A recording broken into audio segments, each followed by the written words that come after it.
Right, ఈ వాక్య భాగం చదవండి ఒకసారి. యోహాను సువార్త 3వ అధ్యాయం 16వ వచనం. త్వరగా చదవండి. యోహాను సువార్త 3వ అధ్యాయం 16వ వచనం. దేవుడు లోకమును ఎంతో ప్రేమించెను కాగా ఆయన తన అద్వితీయ కుమారునిగా పుట్టిన వాని యందు విశ్వాసముంచు ప్రతి వాడును నశింపక నిత్య జీవము పొందునట్లు ఆయనను అనుగ్రహించెను. హల్లెలూయా. తండ్రి అయిన దేవుడు తన ప్రియ కుమారుణ్ణి ఈ లోకానికి పంపించాడు అని మనకు స్పష్టంగా తెలుస్తూ ఉంది. ఎందుకు పంపించాడో మనం ఈరోజు ఆలోచన చేస్తాం. ఆ రక్షకుడైన దేవుడు ఈ లోకానికి ఎందుకు వచ్చాడో మనము ఆలోచన చేస్తాం. ఎందుకు వచ్చాడు అనేది మనం వరుసగా ధ్యానిస్తూ వస్తాం. ఈ యోహాను సువార్త 6వ అధ్యాయం మనం చూస్తే, యోహాను సువార్త 6వ అధ్యాయం మనం చూస్తే, ఒకసారి తీయండి. యోహాను సువార్త 6వ అధ్యాయం 33వ వచనం ఒకసారి చదువుతారా? పరలోకము నుండి దిగి వచ్చి ఉందా? 38వ వచనం చదవండి. నా ఇష్టం నెరవేర్చుటకు నేను రాలేదు, నన్ను పంపిన వాని చిత్తం నెరవేర్చడానికి పరలోకము నుండి దిగి వచ్చాను అన్నాడు. తర్వాత 50వ వచనం చదవండి.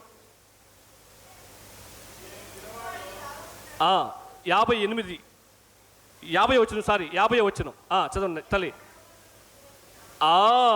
పరలోకము నుండి దిగి వచ్చిన ఆహారం. 51 పరలోకం నుండి దిగి వచ్చిన జీవాహారం. 58 ఇదే పరలోకం నుండి దిగి వచ్చిన ఆహారం. అంటే ఈ 5 వచనాలలో 33వ వచనం, 38వ వచనం, 50వ వచనం, 51వ వచనం, 58వ వచనంలో రిపీటెడ్గా రాయబడిన మాట ఏంటి? పరలోకం నుండి దిగి వచ్చిన, పరలోకం నుండి దిగి వచ్చిన, పరలోకం నుండి దిగి వచ్చిన అన్న పదాన్ని రిపీటెడ్గా 5 వచనాలు ఈ 6వ అధ్యాయంలో ఎక్కువ సార్లు 5 సార్లు సుమారు ఆయన పలికినట్లుగా మనం చూస్తాం. ఎందుకు వచ్చినాడు? పరలోకము నుండి దిగి వచ్చాను అని పదే పదే ఎందుకు చెప్పినాడు? ఈ ఒక్క 6వ అధ్యాయంలోనే సుమారు 5 సార్లు చెప్పినాడు ఆయన. మనం 3వ అధ్యాయం 16వ వచనంలో మనం చదివాం. ఏం చదివాం? తండ్రి తన ప్రియ కుమారుణ్ణి ఈ లోకానికి పంపించాడు అని చదివాం. తండ్రి ఆజ్ఞకు లోబడి తన ప్రియ కుమారుడి లోకానికి వచ్చాడు అని చదివాం. ఎందుకు వచ్చినాడు అనేది మనం చూస్తాం. ఎందుకు వచ్చాడో తెలిస్తే ఏం చేయాలో తెలుస్తుంది, ఏం చేయకూడదో తెలుస్తుంది. అంతేనా? రైట్. అది నా ప్రయాస ఏంటంటే, క్రిస్మస్ దినాల్లో నేను చాలా చూస్తున్నప్పుడు చాలామంది అనవసరంగా ఖర్చు పెట్టేస్తున్నారండి. అనవసరంగా ఆరోగ్యాలు పాడు చేసుకుంటున్నారండి. అనవసరంగా నిద్ర పాడు చేసుకుంటున్నారండి. అనవసరమైన పనులకి వెళ్ళిపోయి చాలా నష్టపోతున్నారండి. దేవుడు సంతోషించని కార్యక్రమాల్లో వాళ్ళు ఎంత జాగ్రత్తగా, ఎంత భయంతో, ఎంత ఆశతో, ఎంత త్యాగపూరితంగా పనిచేస్తున్నారు. అవన్నీ అనవసరం. అసలు అవసరమైనవి చాలా విలువైనవి ఉన్నాయి. మరి అనవసరమైన వాటి మీద ఇంత ప్రయాసపడి ఎందుకు ఇట్లా చేస్తున్నారంటే తెలియదు. ఆయన ఎందుకు వచ్చాడో తెలియదు. వాళ్ళకి దేవుడు అంటే ప్రేమ ఉంది, దేవుడు అంటే చాలా ఇష్టం ఉంది, దేవుని మీద ఎంతో నమ్మకం ఉంది. దేవుడి లోకానికి వచ్చిన దినాన్ని వాళ్ళు ఎంతో ఘనంగా, ఎంతో ఖర్చు పెట్టి, ఎంతో సమయాన్ని కేటాయించి, రోజులు కష్టపడి వాళ్ళు ఆ క్రిస్మస్ దినాన్ని చాలా గొప్పగా గ్రాండ్గా సెలబ్రేట్ చేస్తున్నారు. కానీ దేవుడు సంతోషించనివి, దేవుడు సంతోషిస్తే కదా దీవిస్తాడు, ఫలం ఇస్తాడు. మనం ఒక 100 రూపాయలు ఖర్చు పెట్టినాం, ఆ 100 రూపాయలు తగిన ఫలాన్ని దేవుడు ఇస్తాడు. దేవుడు సంతోషపడే వాటి మీద మనం పెట్టకుండా దేవుడు సంతోషపడని వాటి మీద పెట్టి మనం ఏం దీవించబడతాం? అందుకని నేను ఏం ఆలోచన చేసింది తెలుసా? సమాజంలో కొన్నిటిని గమనించి నేను యేసు ప్రభు ఈ లోకానికి ఎందుకు వచ్చాడు అనేది చెప్పడానికి తీర్మానించుకున్నా.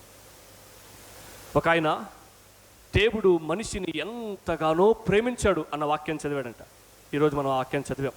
ఈ 2 దినాలు మనం ఈ వాక్యాన్ని ధ్యానం చేస్తాం. ఎంతో ప్రేమించాడు అని చదివి, ఎంత ప్రేమించాడో మనిషిని దేవుడు ఎంత ప్రేమించాడో లోకానికి చెప్తామని చెప్పి పెన్ను పేపర్ తీసుకుని రాయడం స్టార్ట్ చేశాడట. దేవుడు మనిషిని ఎంత ప్రేమించాడో తెలుసా అని చెప్పి రాయడం స్టార్ట్ చేసి రాస్తూ ఇది సరిపోతుందని చెప్పి చించి పడేస్తున్నాడంట. మళ్ళీ రాస్తూ ఇది ఇంకా సరిపోదు, ఇంకా ఏదో రాయాలని చెప్పి చించి పడేస్తున్నాడంట. అట్లా పేపర్లు చినిగిపోతున్నాయి కానీ ఇంకా అయిపోతుంది. కానీ యేసు ప్రభు దేవుడు మనిషిని ఎంత ప్రేమించాడో చెప్పలేకపోతున్నాడంట, రాయలేకపోతున్నాడంట. ఎంత రాసినా అది తక్కువ అనిపిస్తుందట ఆయనకి, ఇంకా ఏదో ఉంది అనిపిస్తుందంట. అప్పుడు ఆయన ఒక పాట రాసి ఆపేశాడట. ఆయనకు అర్థమైన విషయం ఏంటంటే, దేవుడు మనిషిని ఎంత ప్రేమించాడో రాయడం, వర్ణించడం, చెప్పడం నాకు సాధ్యం కాదు అని ఒక పాట రాసి వదిలేశాడంట. ఆ పాటలు ఏం రాశాడంటే, ఆకాశం అంత పేపర్ తీసుకొని, ఆకాశం చూస్తే ఎటు చూసిన ఆకాశమే, అంత పెద్ద పేపర్ ఉంటుందా, అంత పెద్ద పేపర్ తీసుకొని భూమి మీద ఉన్న చెట్లన్నిటిని కలిపి ఒక పెన్నగా తయారు చేసి, ఎంత పెద్ద ఉంటుంది ఆ పెన్ను, చెట్టే ఓ అట్లుంటుంది, అంత పెద్ద, అట్లాంటి చెట్లు ఎన్ని కోట్లు ఉన్నాయి భూమి మీద, అన్ని చెట్లను కలిపి ఒక పెన్నగా తయారు చేస్తే ఆయన రాశాడంట. దేవుడు ప్రేమను వర్ణించడానికి భూమి మీద ఉన్న నీళ్ళన్నీ తీసుకొచ్చి ఇంకుగా మార్చి ఆ పెన్లో పోసి రాయడం స్టార్ట్ చేస్తే దేవుడు మనిషిని ఎంత ప్రేమించాడో, ఆకాశం అంత పేపర్ మీద భూమి మీద ఉన్న చెట్లన్నిటిని కలిపిన పెన్ను తీసుకొని నీళ్ళన్నిటిని ఇంకుగా సిరాగా మార్చి దాంట్లో పోసి రాయడం ప్రారంభిస్తే పరిచయ వాక్కులు కూడా ముగించబడవు, కానీ పెన్ అయిపోద్ది, పేపర్ అయిపోద్ది, పెన్ను అరిగిపోద్ది, ఇంక్ అయిపోద్ది అన్నాడంట. కానీ దేవుడు మనిషిని నీళ్ళంతా ఇంక్ అయిపోద్దంట, కానీ దేవుడు మనిషిని ప్రేమించిన మాటల్లో పరిచయ మాటలు అంటే 3 ముక్కలు కూడా అన్నాడు అంతే. ఊహించండి ఒకసారి, మనిషిని దేవుడు ఎంత ప్రేమించాడు. నిన్ను నన్ను దేవుడు ఎంత ప్రేమించాడో ఒకసారి ఊహిస్తే మనకు ఎంత ఊహించినది చాలా తక్కువ, అంతకంటే ఎక్కువ మనల్ని ప్రేమించాడు దేవుడు. హల్లెలూయా. అంతకంటే ఎక్కువగా ప్రేమించాడు అనడానికి కొన్ని రుజువులు ఉన్నాయి. వాటిని మనం ఈరోజు చూస్తాం, కొన్నిటిని మాత్రమే చూస్తాం. మొదటిది, యేసుక్రీస్తు ప్రభు ఎందుకు ఈ లోకానికి వచ్చాడు అనడానికి మొదటి మాట యోహాను సువార్త 6వ అధ్యాయం 38వ వచనం. ఒకసారి చదవండి. నా ఇష్టమును నెరవేర్చుకోవడానికి నేను రాలేదు, నన్ను పంపిన వాని చిత్తమును నెరవేర్చడానికే పరలోకము నుండి దిగి వచ్చి తిని అన్నాడు. ఇక్కడ 2 చిత్తాలు ఉన్నాయి. ఒకటి నా చిత్తం. ఎవరి చిత్తం అది? యేసుక్రీస్తు ప్రభు చిత్తం. ఎప్పుడు చెప్పాడు ఆ మాటలు? మనిషిగా, మానవుడిగా ఉన్నప్పుడు చెప్పాడు. అంటే అది మానవ చిత్తం, తనది. తనది అంటే ఎవరిది? యేసుక్రీస్తు ప్రభుది. యేసుక్రీస్తు ప్రభు మనిషిగా దిగి వచ్చిన తర్వాత చెప్పాడు ఈ మాట. అంటే మానవుడిగా ఉన్నప్పుడు చెప్పాడు. ఆయన ఇష్టం కూడా ఉందా లేదా? ఉంది. రెండోది తండ్రి ఇష్టం, తండ్రి చిత్తం, దేవుడిది. ఇక్కడ 2 చిత్తాలు ఉన్నాయి. కానీ ఆయన తన ఇష్టాన్ని, తన చిత్తాన్ని నెరవేర్చుకోవడానికి కాకుండా ఆయనను పంపిన తండ్రి ఇష్టాన్ని, ఆయనను ఈ లోకానికి తీసుకుని వచ్చిన దేవుని ఇష్టాన్ని, దేవుని చిత్తాన్ని నెరవేర్చడానికి వచ్చాడు. కానీ తన ఇష్టాన్ని నెరవేర్చుకోవడానికి రాలేదు అని మనకు స్పష్టంగా అర్థమవుతుంది. ఓకేనా? రైట్. మొదటి విషయం ఇది, తండ్రి చిత్తాన్ని నెరవేర్చడానికి వచ్చాడు, తన ఇష్టాన్ని నెరవేర్చుకోవడానికి రాలేదు. మార్కు సువార్త 14వ అధ్యాయం 33వ వచనం నుంచి 36వ వచనం వరకు మనం చూస్తే, చదవద్దు, మీరు రాసుకునే వాళ్ళు రాసుకోండి. 14, 33 నుంచి 46 వరకు, మరణమయ్యేంత వరకు, అంటే చనిపోయేంత వరకు ఆయన తండ్రి చిత్తాన్నే జరిగిస్తూ వచ్చాడు. అక్కడ రాయబడిన సందర్భం ఏంటంటే, ఆయన రేపు ఉదయాన్నే చీకటితో ఆ సిలువ సైనికులకి అప్పగించబడతా ఉన్నప్పుడు ఆయన చివరికి ఏం చెప్తాడు తెలుసా? తండ్రి, నీ చిత్తమైతే ఈ గిన్నె నా యొద్ద నుంచి తొలగించు, తీసేయి అని చెప్తాడు. తర్వాత వెంటనే ఏమంటాడు?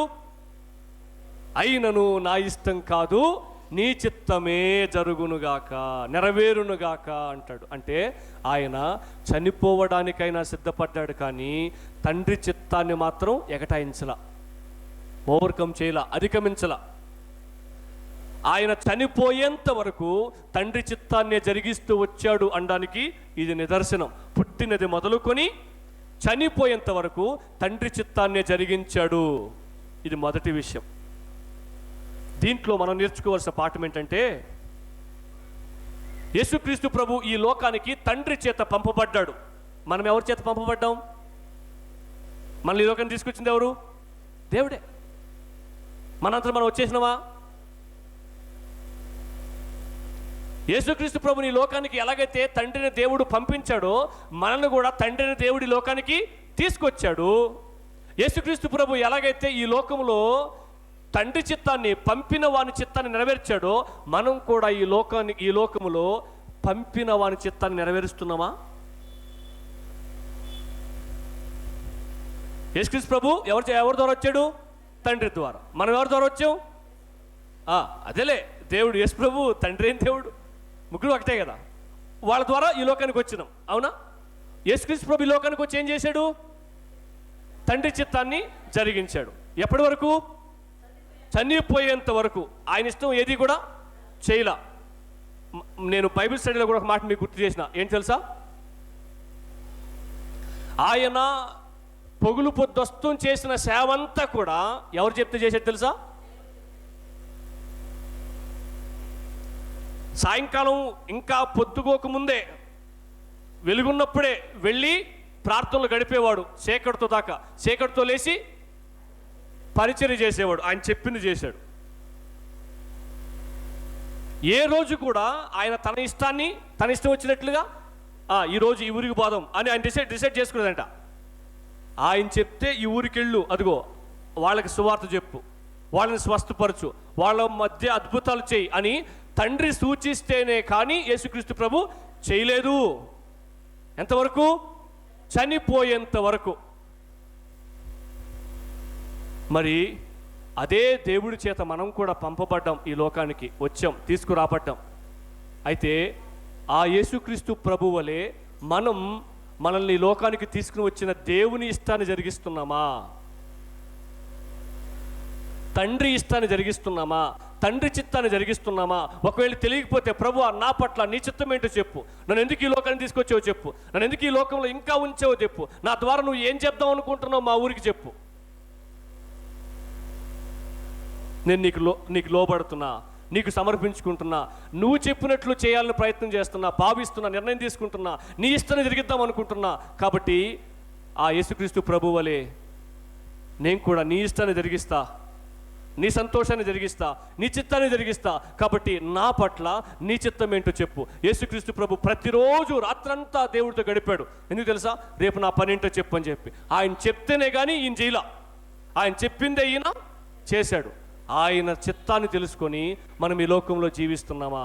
ఊహించండి, మన జీవితం ఆ దేవుడు సూచించినట్లే ఉందా? మన కుటుంబం ఆ దేవుడు చెప్పినట్లే ఉందా? మన సంపాదన ఆ దేవుడు చెప్పినట్లే ఉందా? మన టైం ఆ దేవుడు చెప్పినట్లే ఉందా? మన ఆరోగ్యం ఆ దేవుడు చెప్పినట్లే ఉందా? మన ఉద్యోగం ఆ దేవుడు చెప్పినట్లే ఉందా? మనకు కలిగిన సమస్తం ఆ దేవుడు చెప్పినట్లే జరుగుతుందా? ఎవరు జరిగించాలి ఎన్ని? మనం ఎవరిని అడగాల? దేవుణ్ణి అడిగితే దేవుడు చెప్తాడు, ఇదిగో ఇలా ఉండాలి నీ జీవితం, ఇదిగో ఇలా ఉండాలి నీ కుటుంబం, ఇలా ఉండాలి నీ సంపాదన, ఇలా ఉండాలి నీ ఆరోగ్యం, ఇలా ఉండాలి నీ సమయం, ఇలా ఉండాలి నీ భక్తి జీవితం.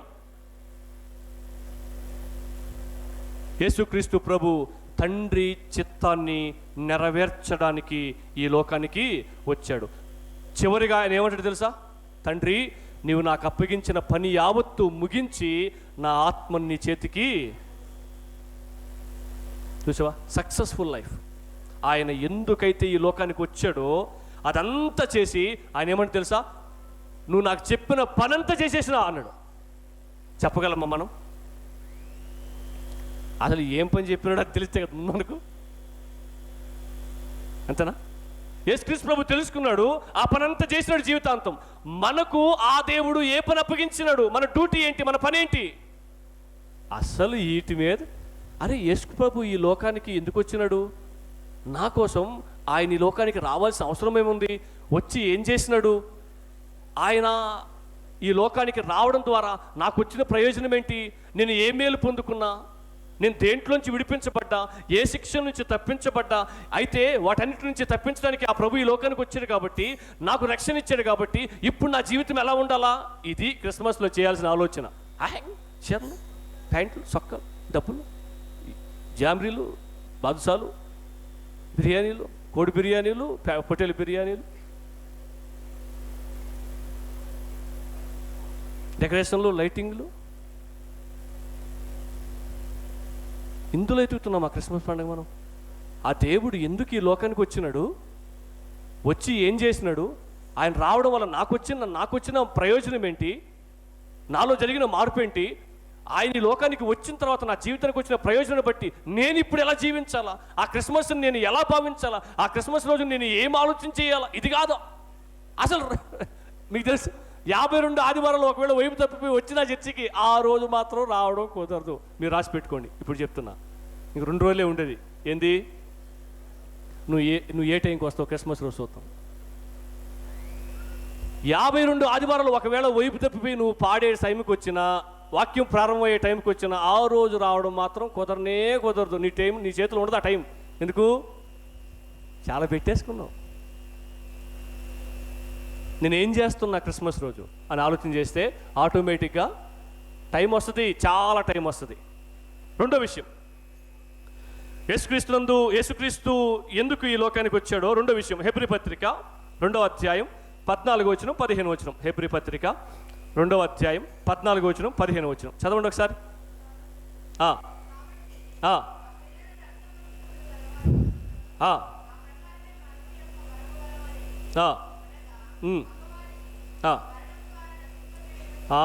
అపవాదిని, మరణము యొక్క బలము గలవానిని అనగా అపవాదిని, సాతానుని మరణము ద్వారా నశింపజేయుటకును జీవితకాలమంతయు మరణ భయము చేత దాస్యమునకు లోబడిన వారిని విడిపించుటకు ఆయన ఈ లోకానికి వచ్చాడు. 2 విషయాలు జరిగినాయి. ఏం జరిగినాయి? బైబిల్ చూడండి, మీకు ఏం జరిగినాయి చూడండి ఒకసారి. 2 విషయాలు.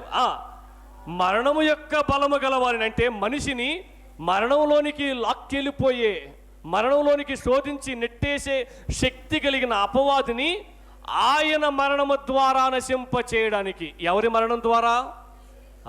బాగా అర్థం చేసుకుంటారు మీరు. యేసుక్రీస్తు యొక్క మరణము ద్వారా అపవాదిని, మనిషిని మరణంలోనికి నడిపించే శక్తి కలిగిన అపవాదిని నాశనం చేయడానికి.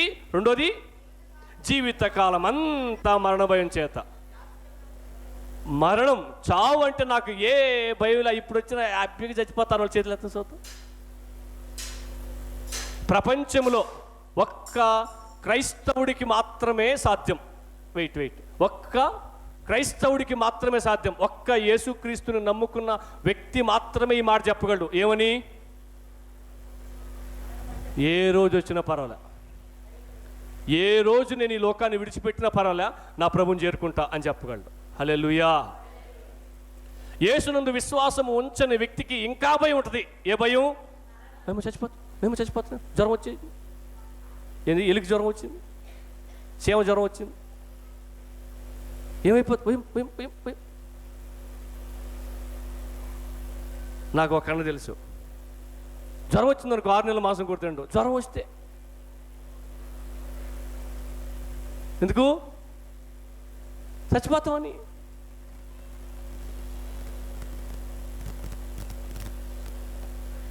మరణము ద్వారా అపవాదిని నశింప చేయడానికి జీవితకాలమంతయు మరణ భయము చేత దాస్యమునకు లోబడిన వారిని విడిపించడానికి ఈ లోకానికి వచ్చాడు. అంటే ప్రతి మనిషికి చావు అంటే, మరణం అంటే భయం ఉంది. ఆ మరణ భయం నుంచి లోకమంతటిని విడిపించడానికి యేసుక్రీస్తు ప్రభు వచ్చాడు. హల్లెలూయా. బైబిల్ గ్రంథంలో చాలాసార్లు దేవుడి మాటలు చెప్పినాడు. మరణాన్నే ప్రశ్నించాడు. ఓ మరణమా నీ ముల్లెక్కడా, ఓ మరణమా నీ విజయం ఎక్కడా అని ప్రశ్నించాడు. అంటే అర్థం ఏంటి? నేను ఈ భూమి మీదకి ఎందుకు వచ్చాను తెలుసా? మరణానికి లోనైన, మరణానికి భయపడుతున్న మనిషిని విడిపించడానికి వచ్చాడు. నేను అందుకనే కొంతమంది ఆదరణ కూడికల గురించి ఏమంటారు, ఆ కార్డ్ వేపియాలన్నా, ఫ్లెక్సీ వేపియాలన్నా ఏమి హెడ్డింగ్ పెట్టాలో చెప్పండి అంటే నేను చెప్తాను. చనిపోయిన వ్యక్తి యేసుప్రభుని నమ్ముకున్నాడా, రక్షింపబడ్డా, సంఘ సహవాసంలో కొనసాగుతున్నాడా, అయితే ఈ మాట పెట్టండి అని చెప్తా. ఏ మాట తెలుసా? స్తుతి కూడిక అని పెట్టండి అని చెప్తా. ఏ కూడిక? మనిషి చచ్చిపోయింటే స్తుతి కూడిక చెప్పండి. స్తుతి కూడికే. ఎందుకు? దేవుడు నమ్ముకున్నాడు, యేసునందు విశ్వాసం ఉంచాడు, రక్షింపబడ్డాడు. ఇప్పుడు ఆయన చనిపోయి ఎవరి దగ్గర తెలుసా? దేవుని దగ్గర ఉన్నాడు. అప్పుడు దేవుని దగ్గర ఉన్న వ్యక్తిని బట్టి మనం ఏం చేయాలి తెలుసా? ఏడవకూడదు, స్తుతించాలి. ప్రభువానికి స్తోత్రం, ఆ వ్యక్తిని నీ చెంతకు చేర్చుకున్నది కొందనాలు, ఏదో ఒకరోజు నేను కూడా నీ కాడికి వచ్చే కృప నీ ప్రభువా అని పెట్టాలి ప్రార్థన. ఎప్పుడో ఒకసారి నేను కూడా ఈ లోకాన్ని విడిచిపెట్టడం ఖాయం ప్రభువా, ఇదిగో ఆ వ్యక్తి వలె నేను కూడా నీ యందు నిద్రించే కృపనివ్వండి, నిన్ను నమ్ముకొని బ్రతుకుతూ ఈ లోకాన్ని విడిచిపెట్టే కృపనీయండి ప్రభు అని చెప్పి ఆ వ్యక్తిని నువ్వు నీ యందు నిద్రించే అవకాశం ఇచ్చినందుకు వందనాలు.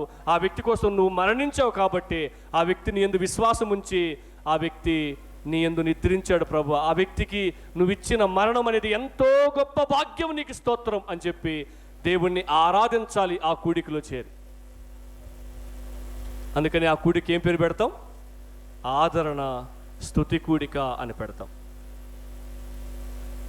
యేసుక్రీస్తు ప్రభు ఈ లోకానికి వచ్చింది ఎందుకు తెలుసా? ఏ మరణమును చూసి అయితే మనం భయపడుతున్నామో, ఈవెన్ చాలా మంది యేసు ప్రభు నమ్ముకున్నాడు కూడా ఈ మరణం ఈ భయం ఉంటుంది. ఏంటి తెలుసా? ఒకవేళ చనిపోతే నరకానికి పోతున్నాము, అమ్మో నరకం చాలా భయంకరం, చర్చలు వింటున్నా నేను అనుకుంటారు. ఆ భయము నుంచి దేవుడు విడిపించడానికి, తప్పించడానికి ఈ లోకానికి వచ్చాడు. దేవుడు అన్నాడు, నా యందు విశ్వాసం ఉంచిన వాడు ఎన్నటికి చనిపోడు, ఒకవేళ వాడు చనిపోయినా కానీ తిరిగి బ్రతుకుతాడు, బ్రతికి నా యందు విశ్వాసం ఉంచిన వాడు ఇంకెప్పటికీ చనిపోడు అన్నాడు. అంటే అర్థమేంటి? యేసునందు విశ్వాసం ఉంచిన వ్యక్తి ఈ శరీరాన్ని విడిచిపెడతాడు. అర్థమవుతుందా? మరలా ఆ వ్యక్తి ఏం చేస్తాడు? బతుకుతాడు. ఎట్లా బతుకుతాడు? యేసునందు విశ్వాసం ఉంచాడు కాబట్టి. ఏ విశ్వాసం ఉంచాడు?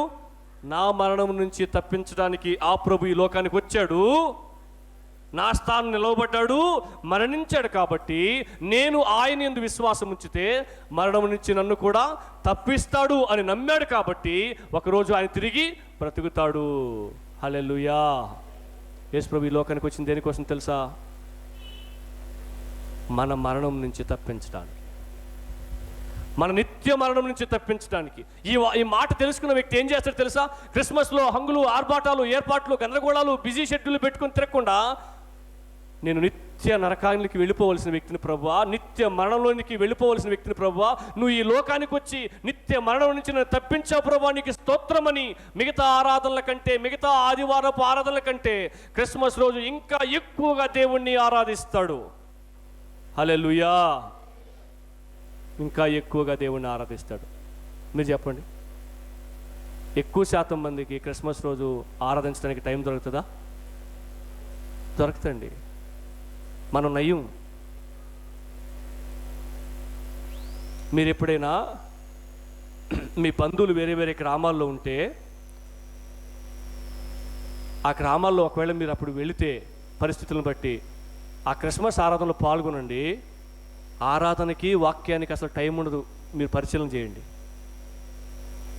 ఎందుకు తెలుసా? చాలా బిజీ, చాలా పనులు, కేక్ కటింగ్లు, అనురుగు చల్లుకోవడాలు, చాలా తతంగాలు పెట్టుకుని ఏం చేస్తారు తెలుసా? దండలే దండలు, శాలువాలే శాలువాలు. ప్రార్థనలకి, వాక్యానికి, ఆరాధనకి అసలు టైమే దొరకదు. ఎందుకు? క్రిస్మస్లో లేని వాటన్నిటిని తీసుకొచ్చి వీళ్ళు దాంట్లో జొప్పించేస్తూ ఉన్నారు. మీరు బయటికి వెళ్ళి ఒకవేళ చూడండి, ఎన్నో సంఘాలలో క్రిస్మస్ రోజు ఆరాధనకి, అంటే మనిషిని మరణం నుంచి తప్పించిన దేవుణ్ణి ఆరాధించడానికి, ఆ దేవుని వాక్యాన్ని ధ్యానించడానికి వాళ్ళు టైం ఇవ్వరు, టైం పెట్టరు. ఇంక దేనికి పెడతారు? మరి అయితే ఇంక చాలా ఉన్నాయి కదా, మరి వాటికి పెట్టేస్తారు. ఈ రోజుల్లో బాగా వినబడుతున్న మాటని తెలుసా? వీలైనంత త్వరగా ముగిచ్చేయండి. అసలు పెట్టడం దేనికైతే నువ్వు అసలు పెట్టబాక, అసలు ప్రార్థన పెట్టబాక, అసలు చెయ్యి. నువ్వేం చేస్తావు చెయ్యి, ఎన్ని చేస్తావు వచ్చేసి. నామకార్థంగా ఏదో సాంఘ్యానికి అక్కడ పెట్టడం దేనికి? మనం ఎంతో ధన్యులం. మనం క్రిస్మస్లో దేవుణ్ణి ఆరాధించడానికి, దేవునికి ప్రార్థించడానికి, దేవునికి స్తుతులు చెల్లించడానికి, దేవుని వాక్యాన్ని ధ్యానించడానికి మనం ఎక్కువ సమయాన్ని కేటాయించగలుగుతున్నాం. హల్లెలూయా. దేవుడు సంతోషిస్తాడు, దేవుడు మిమ్మల్ని దీవిస్తాడు. మీ క్రిస్మస్ ఆరాధన బట్టి, మీ క్రిస్మస్ పండుగను బట్టి దేవుడు తృప్తి చెందుతాడు, మీరు దేవుడిలో బలపడతారు. అలా కాకుండా చాలా ఒత్తిళ్ళు వస్తాయి, వాటన్నిటిని అధిగమించి దేవుని దగ్గరికి వెళ్ళాలి, మనం ప్రార్థన చేసుకోవాలి, మనం ఆరాధించాలి, మనం వాక్యాన్ని ధ్యానించాలి. మనం ఎందుకు తెలుసా అండి, మనల్ని నిత్య మరణం నుంచి ఆయన తప్పించిన రోజు అది. ఏంటి? నిత్య మరణం నుంచి. ఊహించండి ఒకసారి, వెన్నులో వణుకు పుడుతుంది అసలు. అందాక వస్తే కానీ తెలియదని ఆడదాకా పోయిన తర్వాత తెలుసుకోవడమే కానీ వెనక్కి రావడం ఉండదు. నిత్య మరణం, నిత్య మరణం, నిత్య శిక్ష, నరకం అంటే అదేముందలే, చాలాసార్లు విన్నావులే మేము అనుకుంటున్నారేమో. ఒకసారి నాకు అనిపిస్తూ ఉంటుంది, ఎవరైనా అక్కడికి ఇల్లు వచ్చిన వాళ్ళు కానీ మనం చెప్తే బాగుంటుంది అనిపిస్తుంది.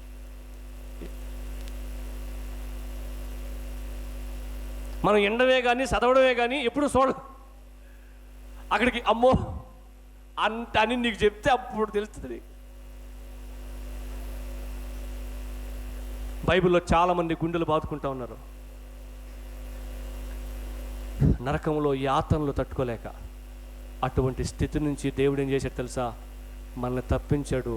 ఆ దినాన్ని మనం ఎంతో ఘనంగా, ఎంతో గొప్పగా సెలబ్రేట్ చేసుకోవాలి, దేవుడు చెప్పినట్లుగా, వాక్యం చెప్పినట్లుగా. ఈ రెండవ మాటని, మరణ భయం నుంచి మనల్ని తప్పించడానికి, విడిపించడానికి ఆయన వచ్చాడు అన్న మాటను బట్టి మనం ఏం నేర్చుకోవాలి తెలుసా? ఇంకా యేసుప్రభుని నమ్మిన, యేసుప్రభువునందు విశ్వాసం ఉంచిన, రక్షింపబడిన, సంఘ సహవాసంలో సంవత్సరాల నుంచి కొనసాగుతూ ఉన్న, చావుంటే భయం వేస్తుందా నీకు? అమ్మో చచ్చిపోతానేం భయపడినంత మాత్రాన చావు తప్పించుకుంటామా?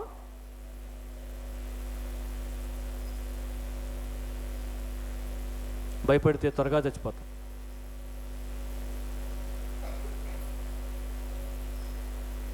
యేసునందు విశ్వాసము ఉంచిన వానికి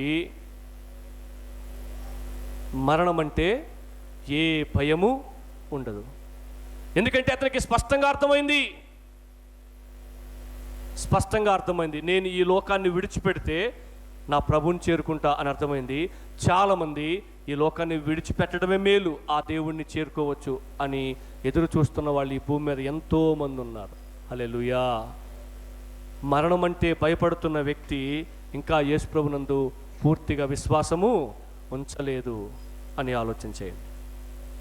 నెంబర్ 3, మూడోది, మరణానికి నేను ఇంకా బానిసగా ఉన్నానా లేకపోతే విడిపించబడ్డానా అని పరిశీలన చేసుకోండి. మూడవది ఒకసారి ఆలోచన చేద్దాం మనం. లూకాసు వార్త 19వ అధ్యాయం 10వ వచనం. లూకాసు వార్త 19వ అధ్యాయం 10వ వచనం చదువుతారు ఒకసారి. నశించిన దానిని వెదకి రక్షించుటకు మనుష్య కుమారుడు వచ్చెనని అతనితో చెప్పెను. ఎందుకు వచ్చాడండి యేసుక్రీస్తు ప్రభు? నశించిపోతున్న మనిషిని వెదకి రక్షించడానికి ఆ ప్రభు ఈ లోకానికి వచ్చాడు. వెతకాల్సిన అవసరం ఉందా లేదా? నశించిపోతున్న వ్యక్తిని వెతకాల్సిన అవసరం ఉందా? ఓరే అంటారా మీరు ఎప్పుడైనా మీ పిల్లోడిని? ఎందుకు? ఎందుకంటే నేను చిన్నప్పుడు ఈ కేకలు చాలా విన్నా మా అమ్మకాడి నుంచి. ఆ ఈదులో ఎరిస్తే ఊరవతల కింద పడేది పిలుపు. గొంతు చెవులో పడిన వెంటనే నరలాలని ఆడాడని వణికిపోయేది. ఎందుకు? చంపేస్తుంది ఇంటికి పోతుంది.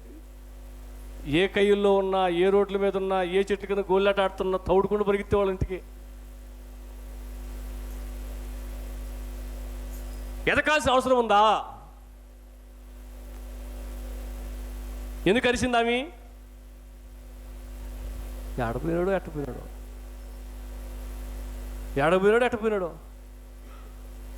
వెతకాల్సిన అవసరం, నశించిపోతున్న వ్యక్తిని వెతకాల్సిన అవసరం ఉందా?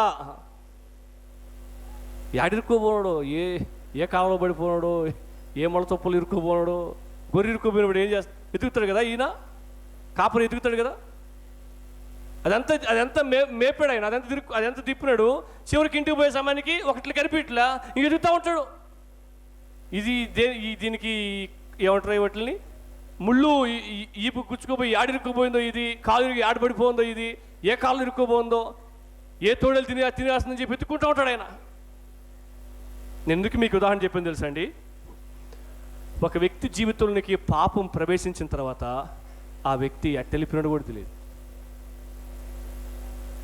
యాడిరుక్కుపోవడో తెలియదు, యాడ మునిగిపోతున్నాడో తెలియదు, యాడ ఏమంటారు కొట్టకలాడుతున్నాడో తెలియదు, ఊపిరాడక. మనిషిని పాపం అంత నాశనం చేస్తుంది. అప్పుడు నేను ఏమంటాడు తెలుసా? నశించిపోతున్న మనిషిని వెదకి రక్షించడానికి ఈ లోకానికి వచ్చినా అన్నాడు. ఏం చేస్తాడు? తప్పిపోయిన గొర్రెని కాపరి ఏం చేస్తాడు? వెతుకుతాడు.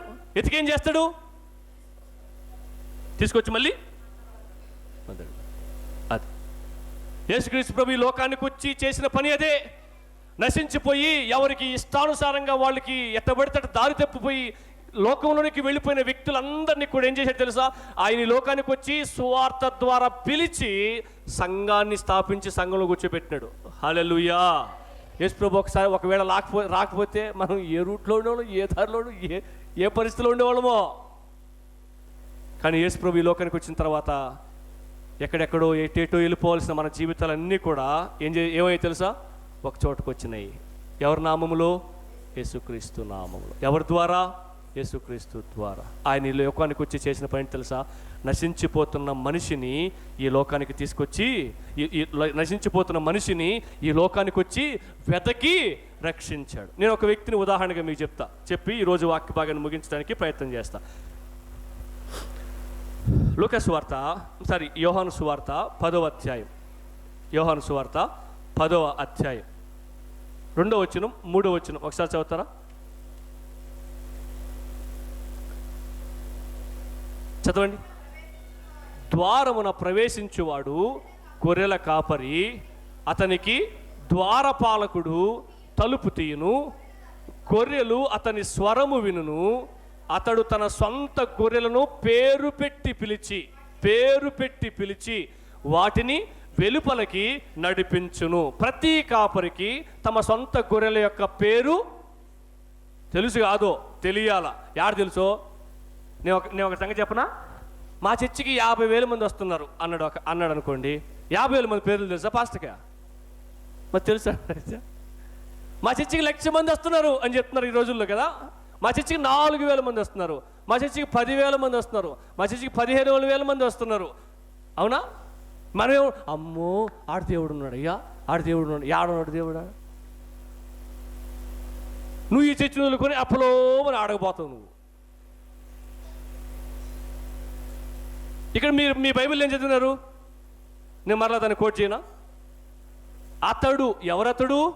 కాపరి. వదిగో, మీరు ఏది పడితే చెప్పకూడదు, ఆడ చదివిన పదాలు చెప్పాలి మీరు. కాపరి తన సొంత గొర్రెలను పేరు పెట్టి పిలిచి వాటిని వెలుపలకి నడిపించును. ఏం చేస్తాడంట ప్రతి కాపరి? సొంత గొర్రెలను పేరు పెట్టి పిలుస్తాడు. అర్థమవుతుందా? నువ్వు ఈ సంఘాన్ని వదులుకొని అడుగుపోయినావు అనుకో, పొలోమని పేర్లు చెప్పలే, రికార్డింగ్ అవుతుంది కదా. పొలోమని అడుగుపోయినావు అనుకో, నీ పేరు తెలుసా ఆయనకే? నీ పేరే తెలియకపోతే నీ సంగతి ఏం తెలుస్తుందే? నీ సంగతి ఏదో తెలియకుండా, సంగతి అంటే నీ సమస్య ఏంటి అది తెలుస్తుందా? నువ్వు ఇప్పుడే చూసాడు. అసలు ఒక మాట చెప్పనా? 20 మంది 30 మంది 40 మంది ఉన్నారు అనుకోండి, మీరు అందరూ నేను పట్టించుకోగలను, చూడగలను, గమనించగలను. అర్థమవుతుందా? ఒక 1000 మంది ఉంటే నువ్వు కనిపిస్తుంది దాంట్లో. కనిపివు, నీ ముఖమే తెలియదు ఆయనకి, నీ పేరు ఎక్కడ తెలుస్తుంది? నీ పేరు తెలియకపోతే నీ సంగతి ఎక్కడ తెలుస్తుంది?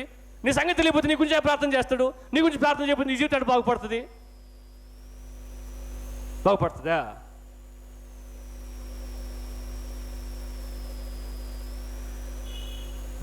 ఇంతకీ మా చర్చికి 1,00,000 మంది వస్తున్నారని చెప్పుకునే వాళ్ళు ఆ 1,00,000 మందిని వాళ్ళే సువార్త ప్రకటించి రక్షించినారా?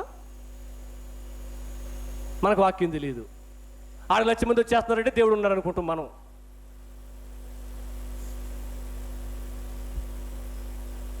పోనీ మనకిద్దరు పిల్లలే ఎక్కువ, అవునా? ఇద్దరితోనే ఆగడం కష్టం. 10 మంది ఉంటే అమ్మో, 100 మంది ఉంటే ఓ నాయనో, 1000 మంది ఉంటే ఇంక చెప్పలేము. 1,00,000 మంది ఉంటే మనం చచ్చిపోతాం. ఇద్దరు పిల్లల్ని మెయింటైన్ చేయడానికి కష్టం తల్లికి తండ్రికి. అలాంటిది 1,00,000 మందిని మెయింటైన్ చేయడం కాపురం కుదురుతుందా? మనకు వాక్యం తెలియదు. ఆడ దేవుడు అంటే మనం మన సంగతి నిరూపించుకుని పదో మనం పోతుంటాం. మనం అందరికీ సమర్పించేసుకుంటూ వెళ్తాం. ప్రతి కాపరి తన సొంత గొర్రెల యొక్క పేరు తెలుసుకుని ఉండాలి. పేరు పెట్టి పిలవాలి. ఆ పేరు పెట్టి దేవునికి ప్రార్థించాలి. Simple thing. ఇక్కడ మనకి సింపుల్గా అర్థమైపోతుంది. ఇక్కడ ఏదో ఆలోచించాల్సిన అవసరం లేదు. మన పేరే తెలియని వ్యక్తికి మన జీవితం గురించి ఏం తెలుస్తుంది? మన జీవితం గురించి తెలిస్తే కదా దేవుని దగ్గర విజ్ఞాపన చేస్తాడు. మనం ఎవరమో తెలియకుండా మన గురించి ఏం ప్రార్థన చేస్తాడు? వాక్యం తెలిసిన వ్యక్తి మాత్రమే దీన్ని పరిశీలన చేయగలడు. నేను ఎందుకు మీకు ఉదాహరణ చెప్పినానంటే, ఈ రోజుల్లో చాలామంది అలా భ్రమపడి మోసపోతున్నారు. అయితే యేసుక్రీస్తు ప్రభు ఒక వ్యక్తిని పేరు పెట్టి పిలిచాడు. జక్కయ్య త్వరగా దిగుము అన్నాడు. ఏమన్నాడు? ఆయన పేరు జక్కయ్య అని ఎవరైనా చెప్పినారా? చెప్పలా. ఇప్పుడు ఒక ప్రశ్న మనం ఆలోచించేద్దాం. యేసు ప్రభు దగ్గరికి జక్కయ్య వచ్చినాడా? జక్కయ్య దగ్గరికి యేసు ప్రభు వచ్చినాడా? నువ్వే చెప్పు అన్నట్టున్నారు కొంతమంది.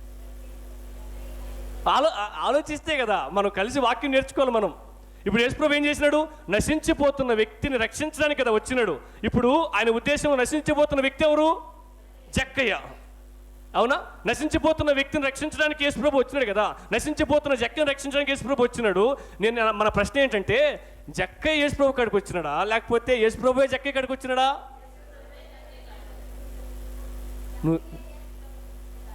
వచ్చినాడు. నాకు తెలుసు. జక్కయ్య యేసు ప్రభువుని చూడడానికి వచ్చాడు కాబట్టి యేసు ప్రభు జక్కయ్య కాడికి పోయి పిలిచాడు. లేకపోతే మేడి చెట్టు ఎక్కకపోతే జక్కని పిలిచేవాడు కాదు దేవుడు.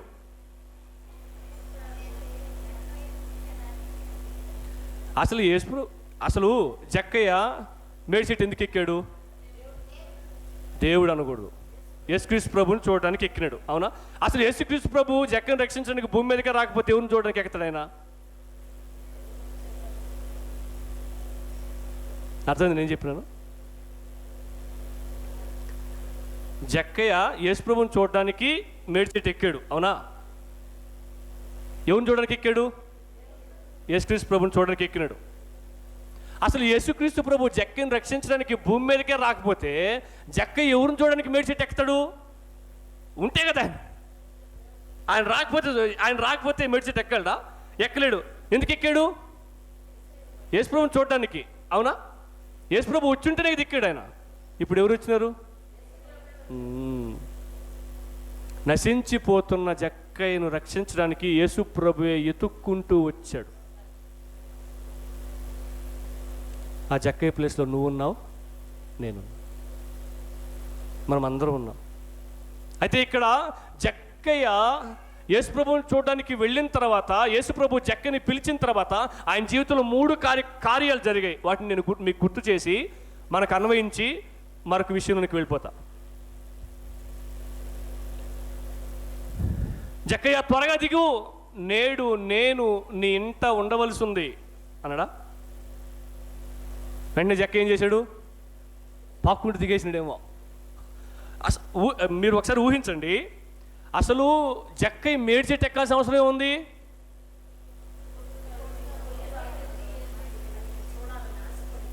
పొట్టోడు కాబట్టి మేడి చెట్టు ఎక్కాడా? పొట్టోడైతే మేడి చెట్టు ఎక్కాల్సిన అవసరం. ఇప్పుడు వీళ్ళకి కనపడరా యేసు ప్రభు? ఇంకంటే పొట్టుకున్నారా? అదే ఆశ ఉందానికి. ఆశ ఉందే చర్చికి వచ్చింది. ఆమె పుట్టమైనా కూడా వచ్చింది కదా చర్చి కాడికి. ఆమె కనపడ్డ యేసు ప్రభు. అది పాయింట్. ఆయన పొట్టివాడు. జనాలు చాలామంది ఉన్నారు అక్కడ. ఎంతోమంది ఆయన వెంబడిస్తున్నారు. ఎంతోమంది ఆయన వెంబడిస్తుంటే ఇంక యేసు ప్రభువు చూడలేక ఆయన ఏం చేశాడు? చెట్టు ఎక్కినాడు. అంతేనా? రైట్. ఇక్కడ మనం పరిశీలన చేయాల్సిన విషయం ఏంటి తెలుసా? దేవుడికి వ్యక్తిగతంగా, పర్సనల్గా ఒక్కొక్క వ్యక్తి పట్ల ఎంత బాధ్యత ఉందో, ఎంత కేర్ తీసుకుంటాడో చూడండి. జన సమూహములు అంటే లెక్క పెట్టలేనంత జనం. మనం చాలాసార్లు ఆలోచన చేసాం. వీళ్ళు యూదులు జన సమూహం అన్న పదాన్ని ఎప్పుడు వాడతారంటే, లెక్క పెట్టలేనంత మంది ఉంటే అప్పుడు జన సమూహం అని వాడేస్తారంట. అంతమంది యేసు ప్రభుని వెంబడిస్తుంటే ఎవరో ఒక బుడ్డోడు అది ఆడో ఒక చెట్టు ఎక్కి కూర్చో ఉంటే వాళ్ళందరినీ వదిలిపెట్టి చెట్టు కింద పోయి దిగు, ఇంటి పదపా అన్నాడంట. అది కాపరి పని. ఆ 1,00,000 మంది పాస్టర్ హౌస్ విజిటింగ్కి వస్తాడా? మీ ఇల్లు ఏడుందో కూడా తెలియదు దానికి, నువ్వు ఎవరు కూడా తెలియదు దానికి. హౌస్ విజిటింగ్ తెలుసా మీకు? గృహ దర్శనాలకు వస్తాడా? నీ పేరు పెట్టి ప్రార్థన చేస్తాడా? తెలుసా అసలు పేరు మంది అంటే? నేనేమన్నా తెలుసా? వ్యక్తిగతంగా పట్టించుకుంటాడా? పట్టించుకోవడానికి ఛాన్స్ ఉందా? లేదు. ఇంతమంది వెంబడిస్తున్నా దేవుడు ఒక్క వ్యక్తిని ఎంతగా పట్టించుకున్నాడో చూడండి. ఒక్క వ్యక్తి కోసం 58 మైళ్ళు నడిచిపోయినట్లుగా బైబిల్లో ఉంది. ఒక్క వ్యక్తి కోసం యాకోబు బావి దగ్గర వెయిట్ చేస్తున్నట్టుగా బైబిల్లో ఉంది. కాసుకున్నాడు ఆయన. ఆ రాలా ఈయన పోయి కూర్చోడు ఆ వస్తుందని చెప్పి. కాపరి పని అది.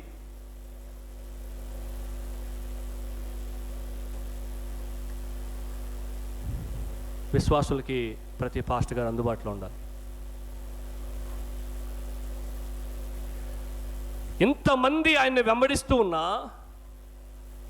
ఈయన మాత్రం జక్కయ్యని గుర్తించాడు, జక్కయ్యని పట్టించుకున్నాడు.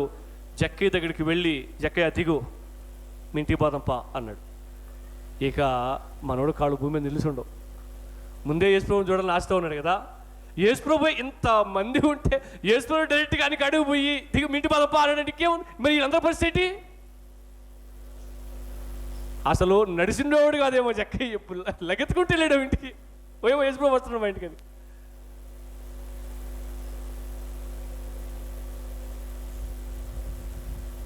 ఎమ్మెల్యే వస్తే దండాలు దశకాలు పెడతాం మనం, యేసుప్రభు వస్తే కాదు, పురుల దండలు పెడతాం. ఆయన గౌరవించదని చెప్పట్లే నేను. ఆయన్ని సృష్టించిన సృష్టికర్త ఉన్నాడు, ఆయన్ని ఆరాధించమని చెప్తున్నా. చాలామంది రాజకీయ నాయకుల్ని ప్రేమించినట్లుగా దేవుణ్ణి ప్రేమించరు. రాజకీయ నాయకుల్ని ఆరాధించినట్లుగా దేవుణ్ణి ఆరాధించరు. రాజకీయాల గురించి పట్టించుకున్నట్టుగా దేవుని గురించి పట్టించుకోరు. వెంటనే దిగేసి యేసుప్రభుని తను ఇంత చేర్చుకున్నాడంట. ఎవరు తెలుసా? జక్కయ్య. మొదటిగా జక్కయ్య ఎప్పుడైతే యేసుప్రభు దగ్గరికి వెళ్ళాడో తన జీవితంలో 3 ప్రాముఖ్యమైన మార్పులు జరిగాయి. మొదటి విషయం ఏంటి తెలుసా? యేసుప్రభుని వాళ్ళ ఇంటికి తీసుకుపోయాడంట. యేసును తన ఇంట చేర్చుకొనెను అని ఉంటుంది. మీ ఇంట్లో యేసుప్రభు ఉన్నాడా? మీ జీవితంలో యేసుప్రభు ఉన్నాడా? ఒక వ్యక్తి జీవితంలో యేసుప్రభు ఉంటే ఆ వ్యక్తి జీవితం నీ పని జరుగుతుంది. రెండోది, నేను ఎవని నొద్దనైనను అన్యాయంగా తీసుకుంటే 400 ఇచ్చేస్తా ప్రభు అన్నాడు. అడిగాడు యేసుప్రభు. జక్కయ్య, నువ్వు అక్రమంగా సంపాదించినోడివి, అన్యాయంగా సంపాదించినోడివి, పన్నుల మీద పన్ను వేసినావు. ఇంటి పన్ను, పంటి పన్ను లేదు కదా, అదే కుళాయి పన్ను, కరెంటు పన్ను, ఈ పన్నులు వేసి అన్యాయంగా సంపాదించినావు నువ్వు, ఇచ్చిపరే వాళ్ళకి అన్నాడు దేవుడు. ఇలా అనలా. యేసుప్రభుని ఎప్పుడైతే జక్కయ్య వాళ్ళ ఇంట్లో చేర్చుకున్నాడో వెంటనే తన పాపాన్ని ఒప్పుకోవడం మనం గమనిస్తున్నాం. హల్లెలూయా. ఎవరి జీవితంలో అయితే యేసుప్రభుని ఆహ్వానిస్తారో వారి జీవితంలో నుంచి పాపం బయటికి వెళ్ళిపోతుంది. యేసుప్రభు వచ్చిందే దానికోసం. ఒంట్లో రోగం ఉంది, వైద్యునిగా వచ్చి ఆ రోగం బయటికి పోయే మాత్ర వేసినాడు ఒంట్లోంచి. ఒంట్లో మాత్ర వేయగానే వెంటనే రోగం బయటికి వెళ్ళిపోయింది. యేసుప్రభు వచ్చినాడు వాళ్ళ ఇంట్లోకి. రాగానే వెంటనే ఆయన ఒంటిలో ఉన్న పాపపు రోగం బయటికి వెళ్ళిపోవడం మనం చూస్తాం. నేటి దినాల్లో యేసుప్రభుని నమ్ముకొని కూడా, రక్షింపబడ్డామని భావిస్తూ చెప్పుకుంటూ కూడా పాపంతో సాంగత్యం చేయడానికి ప్రాముఖ్యమైన కారణం ఏంటి తెలుసా? జీవితంలో యేసుప్రభు లేడు. నశించిపోతున్న వ్యక్తిని వెదకి రక్షించడానికి యేసుప్రభు వచ్చారని చెప్తూ తెలుసు కూడా యేసుప్రభుని ఆహ్వానించట్లేదు. ఆయన జీవితంలో జరిగిన రెండో కార్యం ఏంటి తెలుసా? మొదటిది, జక్కయ్య ఎప్పుడైతే యేసుప్రభుని తన ఇంట చేర్చుకున్నాడో, ఇంటికి పోతారా జక్కయ్య అనగానే ఇక ఆనందానికి అవధులు లేవు.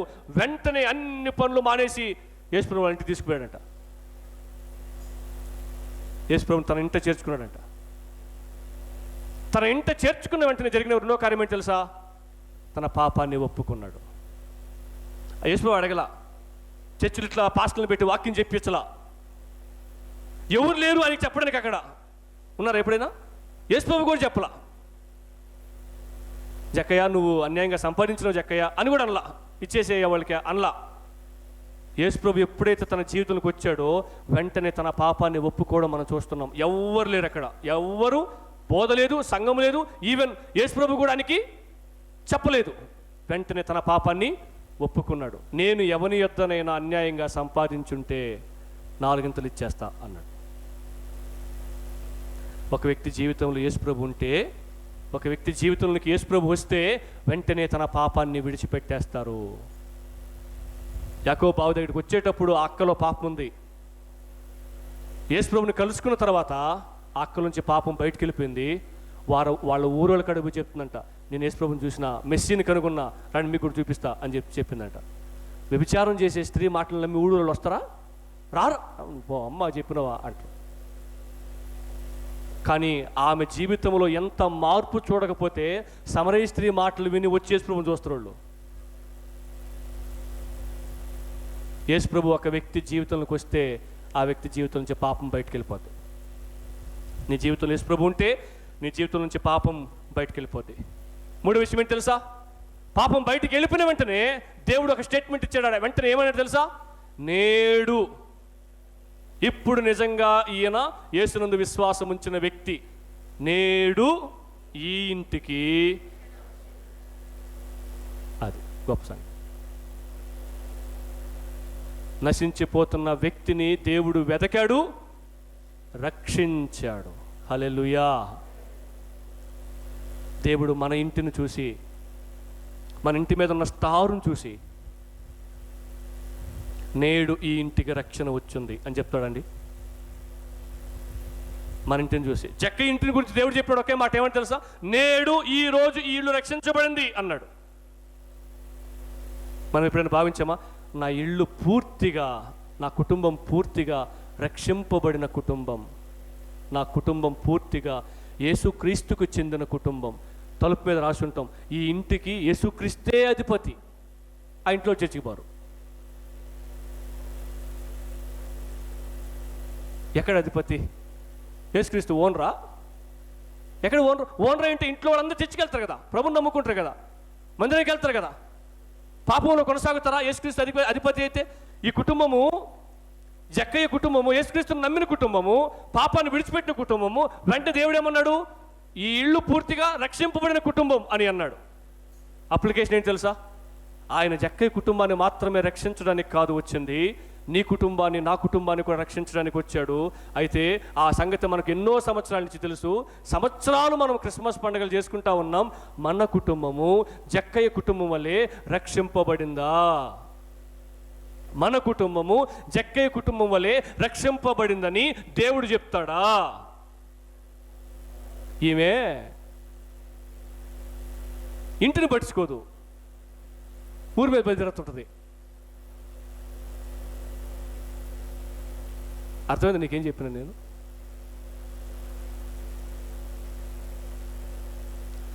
నీ ఇంట్లో వాళ్ళు నిన్ను అత్యంత ప్రేమించేవాళ్ళు, వాళ్ళు నీ మనుషులు, వాళ్ళు నాశనం అయిపోతుంటే వాళ్ళ ముందు కూర్చొని బిర్యానీ ఎట్ట తినబుద్ధి అవుతుంది నీకు? వాగ్దానం మొక్క ఎత్తుకుపోయి వాళ్ళకి ఇచ్చేసాలా?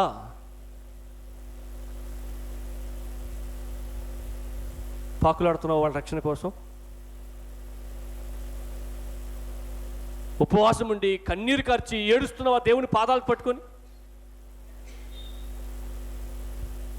రక్షణ విలువ తెలిసిన వ్యక్తి తన ఇంటిని రక్షణలోనికి నడిపించుకుంటాడు.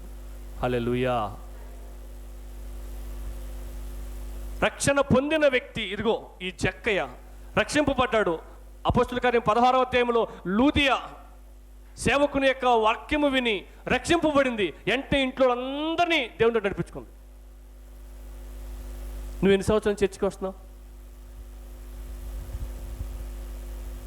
నీ భర్త మీద, నీ భార్య మీద, మీ అమ్మా నాన్న మీద, నీకు ఇచ్చిన బిడ్డల మీద నువ్వు దృష్టి పెట్టి వాళ్ళని మార్చుకునే ప్రయత్నం చేస్తున్నావా?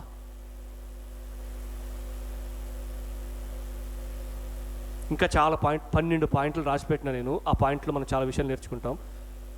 మనం గ్రామాలకు వెళుతున్నాం, నీకోసం రక్షకుడు జన్మించాడు అని చెప్పడానికి. ఈదుల్లో నిలబడి సువార్త ప్రకటిస్తున్నాం, కరపత్రికలు ఇవ్వబోతున్నాం. ఇదిగో దీన్ని చదివి యేసు ప్రభు ఎవరో తెలుసుకో, పాపం నుంచి విడిపించబడు, రక్షింపబడిని. మీ ఆయనకి ఎప్పుడు ఇస్తావు? నీ భార్యకి ఎప్పుడు ఇస్తావు? మీ అమ్మ నాన్నకి ఎప్పుడు ఇస్తావు? నీ బిడ్డలకి ఎప్పుడు ఇస్తావు? వాళ్ళు అవసరం లేదా? వాళ్ళు రక్షించబడాల్సిన అవసరం లేదా? వాళ్ళు నీలాగా మారాల్సిన అవసరం లేదా? వాళ్ళు ప్రభుని నమ్ముకోవాల్సిన అవసరం లేదా? వాళ్ళు నీతో పాటు దేవుణ్ణి నమ్ముకొని నీతో పాటు పరలోక రాజ్యానికి యుగయుగాలు దేవునితో ఉండాల్సిన అవసరం లేదా? ఎవరెవరికో చెప్పాలనుకుంటున్నావు కదా, వాళ్ళకి చెప్పువా మరి? ఎవరెవరి గురించో ప్రార్థన చేస్తున్నావు కదా, వాళ్ళ గురించి ప్రార్థన చేయవా మరి? నీకు కనిపించట్లేదా నీ ఇంట్లో వాళ్ళు?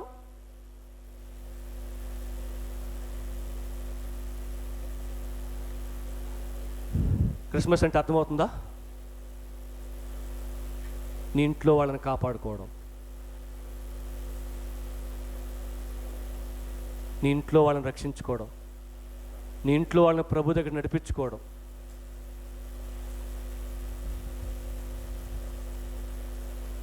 దాని మీద దృష్టి పెడుతున్నాము మనం. ఒకవేళ గ్రామంలో చాలామంది చనిపోతే వాళ్ళ భూస్థాపిత కార్యక్రమానికి అటెండ్ అవుతున్నాం మనం. రక్షింపబడకుండా ఆ వ్యక్తి నిద్రిస్తే పరిస్థితి ఏంటి? మళ్ళీ బతికిచ్చి తీసుకొచ్చి రక్షించి సంఘంలో చేర్చి పరలోకానికి పంపిస్తావు నువ్వు? కుదురుతుంది మనకు? అట్లా కుదరదు.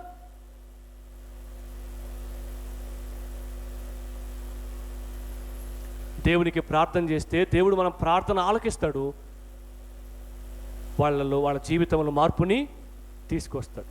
ఏడుస్తాం, బాధపడతాం, వాళ్ళు సరిగా కుటుంబంతో వ్యవహరించట్లేదని చెప్పి. ఆ ఏడిపోతే దేవుని కాడ ఏడిస్తే మార్చు ప్రభు అని చెప్పి దేవుడు ఆ వ్యక్తిని పట్టుకుంటాడు కదా, ఆ వ్యక్తిని దర్శిస్తాడు కదా, ఆ వ్యక్తితో మాట్లాడతాడు కదా, ఆ వ్యక్తిని దేవుడి దగ్గర తీసుకొస్తాడు కదా. అప్పుడు కదా నీ కుటుంబం సంతోషంగా ఉంటుంది. అప్పుడు కదా ఈ స్టేట్మెంట్ జక్కయ్య కుటుంబానికి దేవుడిచ్చిన స్టేట్మెంట్ నీ కుటుంబం గురించి కూడా ఇస్తాడు కదా. నేడు ఈ ఇంటికి రక్షణ వచ్చింది అని చెప్తాడు కదా. అప్పుడు కదా మీ ఇంట్లో నలుగురు కలిసి నిజంగా క్రిస్మస్ పండుగ చేసుకునేది. అది కదా నిజమైన క్రిస్మస్ ఆనందం. ఉందా అండి? ప్రశ్న బయటికి వెళ్ళి ప్రశ్న ఏంటంటే, యేసుక్రీస్తు ప్రభు నశించిపోతున్న జక్కయ్య దగ్గరికి వెళ్ళి వాళ్ళ కుటుంబాన్ని రక్షించాడు. నశించిపోతున్న మన కుటుంబాన్ని మనం పట్టించుకుంటున్నామా? నశించిపోతున్న మన ప్రాణ స్నేహితులు మనం పట్టించుకుంటున్నామా?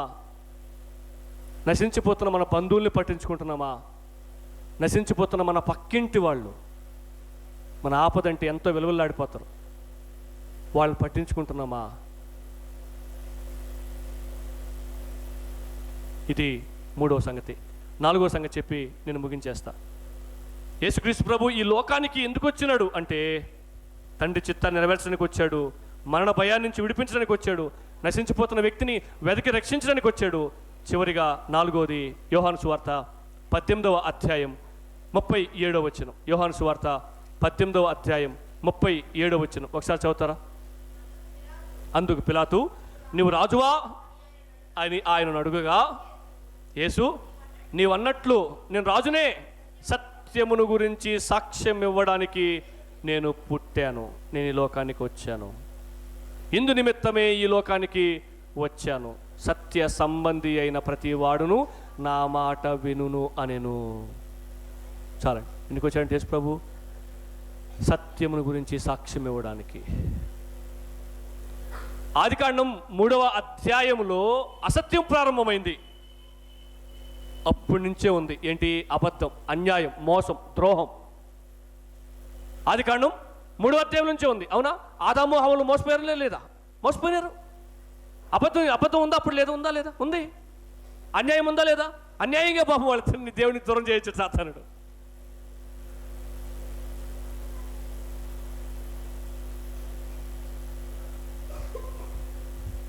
అప్పుడే ఉందా? ఇప్పుడు కూడా ఉందా?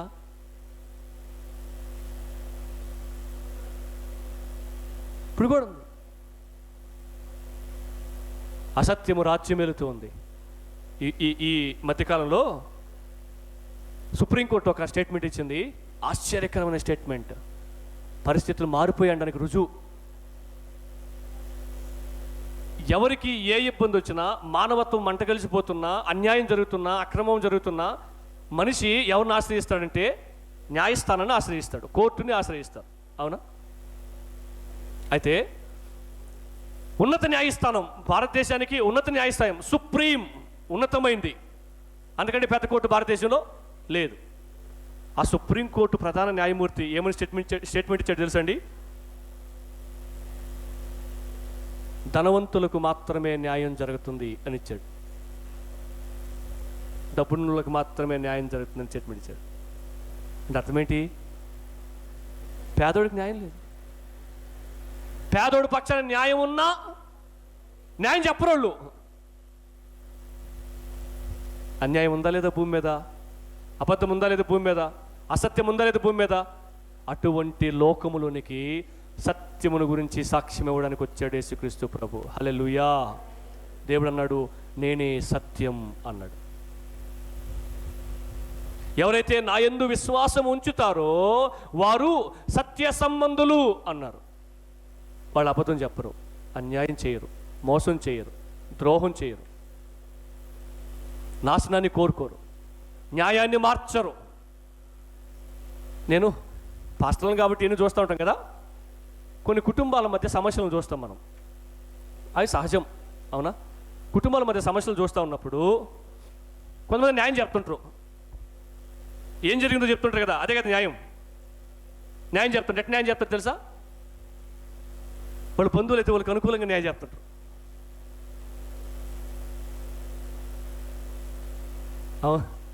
నీకేమనిపిస్తుంది? నిజమే, నేను కూడా అనిపిస్తుంది కదా. యేసుక్రీస్తుని నమ్ముకున్న వ్యక్తి అన్యాయాన్ని అన్యాయంగా ఖండిస్తాడు. బంధువైనా, భర్త అయినా, బిడ్డైనా న్యాయాన్ని న్యాయంగా చెప్తాడు, పరాయి వాళ్ళైనా. యేసుప్రభుని నమ్ముకున్న వ్యక్తి తన వారికి ఒక న్యాయం, పరాయి వాళ్ళకి ఒక న్యాయం చేయడం. యేసుక్రీస్తు ప్రభు సత్యాన్ని స్థాపించడానికి, సత్యమును గురించి సాక్ష్యం ఇవ్వడానికి ఈ లోకానికి వచ్చాడు. ఈ వాక్యాన్ని ప్రిపేర్ అవుతున్నప్పుడు నేను ఒక వాక్య భాగాన్ని గుర్తు చేసుకున్నా. ఏం తెలుసా? సంఘము సత్యానికి ఆధారం, సత్యానికి స్తంభం. ఈ గ్రామములో, ఈ లోకములో సత్యమును గురించి సాక్ష్యం ఇవ్వాల్సింది ఎవరు తెలుసా? సంఘమే. సంఘం అంటే దేవుని నమ్ముకున్న ప్రజలే. నిజాయితీగా దేవుని పక్షాన యథార్థంగా నీతిగా నిలబడాల్సింది దేవుని బిడ్డలే. బాధాకరమైన విషయం ఏంటంటే ఆ న్యాయస్థానాల్లాగా ఈ రోజుల్లో యేసుప్రభు నందు విశ్వాసం ఉంచిన క్రైస్తవులు కూడా మనుషుల్ని బట్టి న్యాయాలు మార్చేస్తున్నారు. మాటలే మారిపోతున్నాయి. అన్యాయాన్ని అన్యాయంగా ఖండించే భక్తులు లేరు, న్యాయాన్ని న్యాయంగా మాట్లాడే భక్తులు లేరు. మనిషిని బట్టి న్యాయాన్ని అన్యాయంగా మార్చేస్తున్నారు, మనిషిని బట్టి అన్యాయాన్ని న్యాయంగా మార్చేస్తున్నారు. అలా మార్చుతూ ఉన్న వ్యక్తిగా నువ్వు ఉంటున్నావా? యేసుక్రీస్తు ప్రభు ఈ లోకానికి వచ్చింది సత్యము గురించి సాక్ష్యం ఇవ్వడానికి. ఆయన ఈ లోకములో ఆదర్శవంతమైన జీవితాన్ని జీవించడానికి ఇదొక రుజువు. ఏం తెలుసా? ఆయన ఎప్పుడూ అబద్ధం చెప్పలా, ఆయన ఎప్పుడూ ఎవరికీ అన్యాయం చేయలా. ఆయన చచ్చిపోయే పరిస్థితుల్లో కూడా వాళ్ళ అమ్మను వదిలిపెట్టలా. వాళ్ళ అమ్మ యొక్క యోగక్షేమాలు చూశాడు. అందరినీ పట్టించుకున్న వ్యక్తిగా మనం చూస్తాం.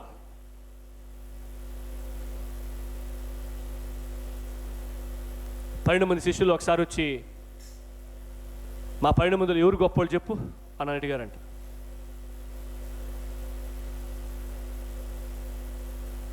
అంటే అర్థమేంటి వాళ్ళది? పన్నెండు మంది గొప్ప కాదు, ఎవరో గొప్ప, ఆ ఊరు మేమై ఉండ, మేము గొప్ప అని చెప్పు అన్న ఉద్దేశంతో ఆయన ఇక్కడికి వచ్చి అడిగారంట, మా 12 మందిలో గొప్ప వాళ్ళు ఎవరని చెప్పి. వెంటనే యేసుప్రభు ఏం చేశాడు తెలుసా? వాళ్ళ కాళ్ళు కడిగాడు.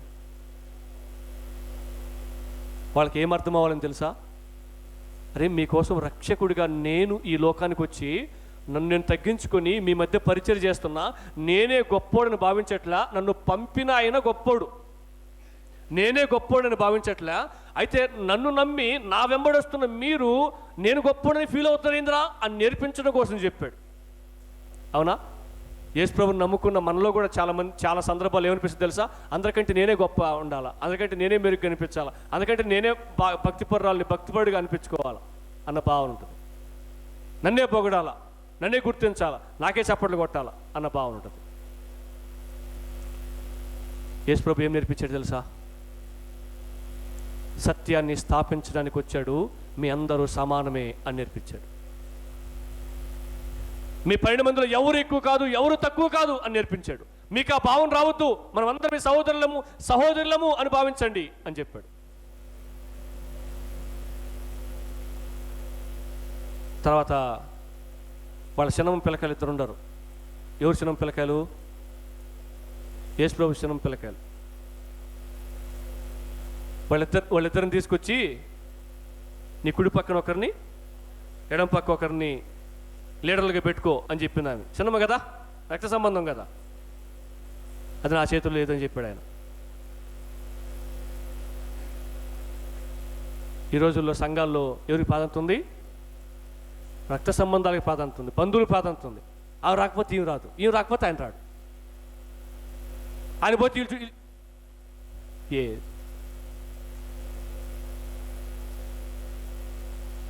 సొంత చిన్నమ్మ పిల్లకాయలు ఇద్దరు, మగ పిల్లకాయలు ఇద్దరు యేసుప్రభు కాడికి వచ్చి శిష్యులుగా ఉంటే ఆయన ఏమన్నాడు తెలుసా? నా చేతిలో లేదది అన్నాడు. అంటే ఎట్టుంటుంది తెలుసా? చంద్రబాబు నాయుడు లోకేష్కి మంత్రి పదవి ఇచ్చినట్టు, జగన్ అవినాష్కి లోకేష్ పదవి ఇచ్చినట్టు. ఎందుకని? బంధువులు. అట్లా యేసుప్రభుని కూడా నువ్వు మీ తమ్ముళ్ళే కదా వీళ్ళిద్దరిని మంచి పదవుల్లో పెట్టు అని చెప్తుంది ఆమె, వాళ్ళ చిన్నమ్మ. కానీ దేవుడు అక్కడ సత్యం పక్షాన నిలవబడ్డాడు. ఎవరైనా నాకు ఒకటే, ఆ 12 మందిలో నా బంధువులు కాని వాళ్ళైనా, వీళ్ళిద్దరు నా బంధువులైనా వాళ్ళందరితో సమానమే అన్నాడు ఆయన. ఇలాంటి సందర్భాలు ఎన్నో కొలలుగా ఉన్నాయి యేసుక్రీస్తు జీవితంలో. ఆయన మనిషిని బట్టి న్యాయాన్ని మార్చలేదు, సత్యము గురించి సాక్ష్యం ఇవ్వడానికి ఈ లోకానికి వచ్చినట్లుగా మనం చూస్తాం. మనం ఏం నేర్చుకుంటున్నాం ఈ 4వ పాయింట్లో? నేను సత్యం పక్షాన ఉన్నానా? న్యాయం పక్షాన ఉన్నానా? అన్యాయం పక్షాన ఉన్నానా? సత్యమును గురించి సాక్ష్యం ఇవ్వడానికి యేసుక్రీస్తు ప్రభు వచ్చాడు. నేను సత్యము గురించి సాక్ష్యం ఇస్తున్నానా? అబద్ధం అంటే అబద్ధమే, నిజమంటే నిజమే అంటున్నానా అని పరిశీలన చేసుకోండి. వీటిలో క్రిస్మస్ ఆధారపడి ఉంది, వీటిలో నిజంగా క్రిస్మస్ ఉంది. ఎన్ని విషయాలు చూసాం మనం? 4 విషయాలు చూసాం. ఎందుకు వచ్చాడు యేసుక్రీస్తు ప్రభు లోకానికి? నా పేరు చెప్పుకున్నా, నువ్వు ఎగురు, తిను, నిద్రపో, తాగి తందనాడు అన్నాడా అని చెప్పడానికి వచ్చినాడా? ఎందుకు వచ్చినాడు? తండ్రి చిత్తాన్ని నెరవేర్చడానికి వచ్చాడు. ఇది మొదటిది. రెండోది, మరణ భయం నుంచి విడిపించడానికి వచ్చాడు. మూడోది, నశించిపోతున్న వ్యక్తిని రక్షించడానికి వచ్చాడు. నశించిపోతున్న మనల్ని రక్షించడానికి వచ్చాడు. ఇప్పుడు క్రిస్మస్ పండుగలో మనం ఏం ఆలోచన చేయాలా? నేను నిజంగా రక్షించబడ్డానా? నా కుటుంబం నిజంగా రక్షించబడిందా అని చూసుకోవాలి. నాలుగోది, సత్యాన్ని గురించి.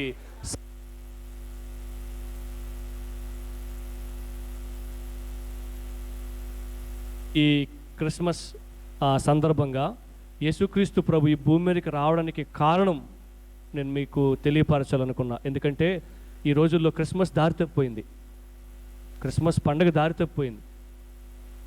ఆయన ఎందుకు ఈ లోకానికి వచ్చాడో మనిషి తెలుసుకోకుండా, ఆయన నమ్మిన వ్యక్తి తెలుసుకోకుండా రకరకాలుగా జరిపేస్తున్నారు. కొత్తవి పుట్టుకొని వచ్చేస్తున్నాయి సంఘాల్లోనికి. ఎందుకు ఈ ప్రమాదం జరుగుతుందంటే ఆయన ఎందుకు వచ్చాడో తెలియక. ఎందుకు వచ్చాడో తెలిస్తే ఏం చేయాలో తెలుస్తుంది, ఏం చేయకూడదో తెలుస్తుంది. ఇప్పుడు ఆయన మనకు ఎందుకు వచ్చాడో 4 విషయాలు అర్థమైంది. తండ్రి చిత్తాన్ని జరిగించడానికి. క్రిస్మస్ రోజు మనం ఏం ఆలోచన చేయాలి తెలుసా? నేను దేవుడి చిత్తాన్ని జరిగిస్తున్నానా. రెండోది, ఆయన ఎందుకు వచ్చాడో అర్థమైంది. ఎందుకు వచ్చాడు? మరణ భయం నుంచి విడిపించడానికి వచ్చాడు. నాలో ఇంకా మరణ భయం ఉందా? మూడోది, ఎందుకు వచ్చాడు? నశించిపోతున్న వ్యక్తిని రక్షించడానికి వచ్చాడు. నేను ఇంకా నశించిపోయిన వ్యక్తిగా ఉన్నానా, రక్షింపబడిన వ్యక్తిగా ఉన్నానా, నా కుటుంబం ఇంకా జక్కే కుటుంబం లాగా రక్షించబడిందా అని పరిశీలన చేసుకోవడానికి. నాలుగోది, సత్యముల గురించి సాక్ష్యం ఇవ్వడానికి. నా జీవితం సత్యంగా ఉందా, అసత్యంగా ఉందా, నా మనసు నిజంగా ఉందా, అబద్ధంగా ఉందా అని పరిశీలన చేసుకోవాలి. ఎప్పుడు?